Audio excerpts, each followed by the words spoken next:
Hey everybody, welcome back to Wicked Good Sports. This is Miami Minute, where we cover my favorite team, the Miami Dolphins. So, I usually try to keep this segment in this show very grounded, keep it calm, all that. But I hope you'll bear with me in being at least a little bit excited, because the Dolphins have now won 5 straight as they beat the New York Giants 20-9. And this is huge because they are now 6-7 after a 1-7 start. I don't want to start talking about playoffs. I know I kind of did in the last Miami Minute, but there looks like there is a path for the Dolphins to make the playoffs. Of course, they have their bye week, and then they're going to play the New York Jets for the second time.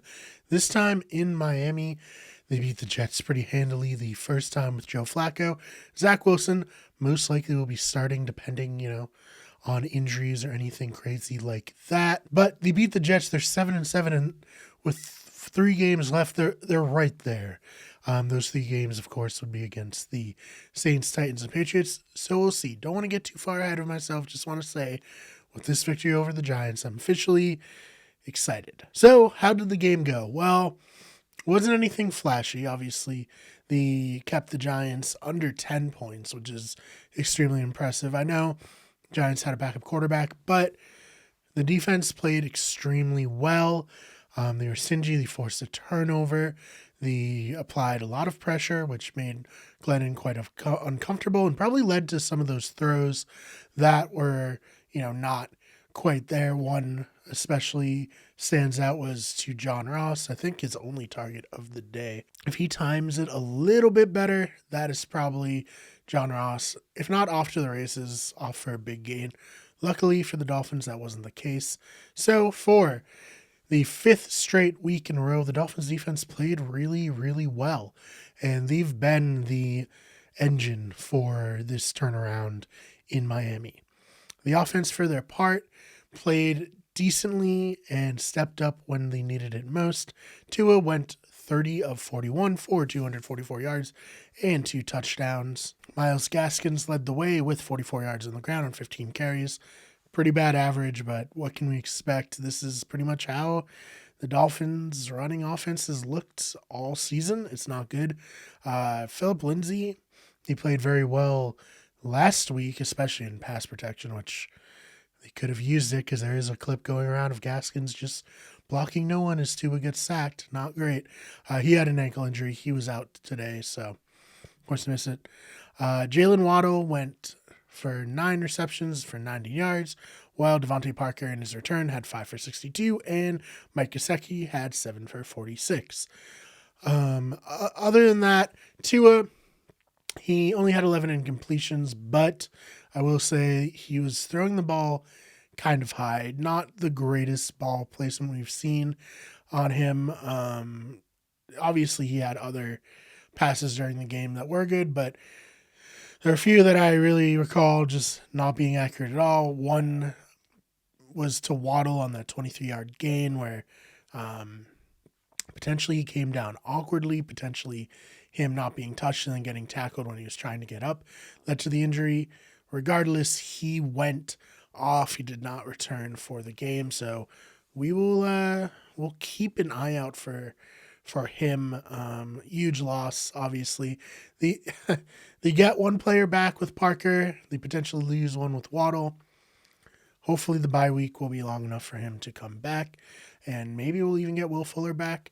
I mean, they've had players step up. Ford, Hollins both had touchdowns today. I think Hollins was a 5-yard catch, his only reception. Ford was a 2-yard catch, his only reception. But they're having players step up in moments when they're needed, so that's, of course, quite good.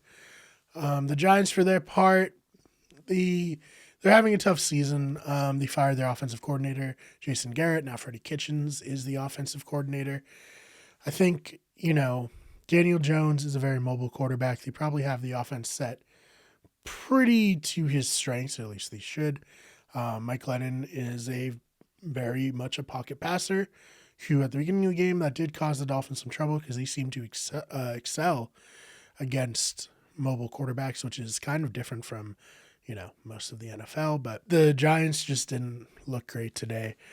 Tough for them. They fought a 4-8, probably out of playoff contention in the NFC. So, unfortunate day for them. Good game for the Dolphins all around to get to this 6th win of the season. Like I said, we're going to need a lot of help for the Dolphins to get in here. And even so, they're going to have to win out. So who even knows how possible that is. But today, at least, I am quite excited. If I had any other thoughts, it's just, I say it every week. I sound like a broken record. The offensive line, not good, real bad.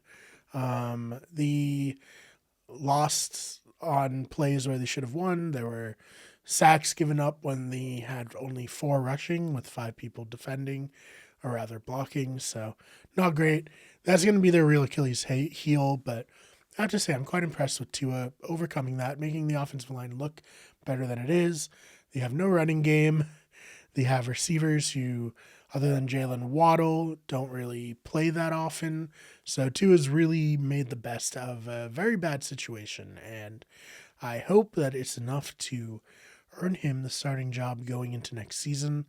Really don't think we need to be trading for Deshaun Watson. But that's for future Brian to worry about. Right now, I'm just going to enjoy this 5-game winning streak. And I would love to hear from you. What are your thoughts about the Dolphins' 5-game winning streak? Do you think they have the chance to make the playoffs? I do. Personally, I think the way they've been playing, especially on defense, this is the team we expected coming into the season. So I think they have a shot, but I'd love to hear from you. What did you think of today's game?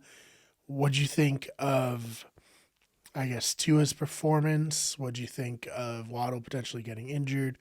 Jalen Phillips, he added another few sacks. I believe he has the rookie record for sacks for the Dolphins, so huge shout out to him. He's a very exciting player. I gave Chris Greer a lot of shit for his draft during the 2020 draft. Obviously like Tua, but then Austin Jackson and Noah Igbenogany, whose only contribution today was getting a penalty that was offset on a punt return. Not great. This year, however, his draft picks, Phillips, Hollins, Waddle, just 3 gems, 3 incredibly important pieces of the team today and probably going on to the future. So I'd like to apologize to Chris Greer. So yeah, like I said, I'm rambling quite a bit here. This is why I don't do live streams, because I can, even editing, I'm probably rambling. It's much worse in real life. So, hey, if you like this, please subscribe. We're inching ever closer to 100 subscribers. And at 100 subscribers, we can get a custom URL. It can be youtube.com/wickedgoodsports. So if you like the channel, subscribe, help us reach that goal. We have new videos on the channel almost every single day of the week. Not the weekends. Weekends we usually take off, but the weekdays we got quite a bit, at least 5 videos every single week coming at you, covering hockey, basketball, and of course, football. So if you're interested in sports, check us out, subscribe. We're on Twitter at WickedGoodSport or WGEverything, Instagram WickedGoodEverything, Twitch at twitch.tv/WickedGoodEverything, and on TikTok, just search WickedGoodEverything or WickedGoodSports. I'm on Twitter at TheFakeMeMar. You can follow me there. Thank you so much for watching, and we'll see you in the next one.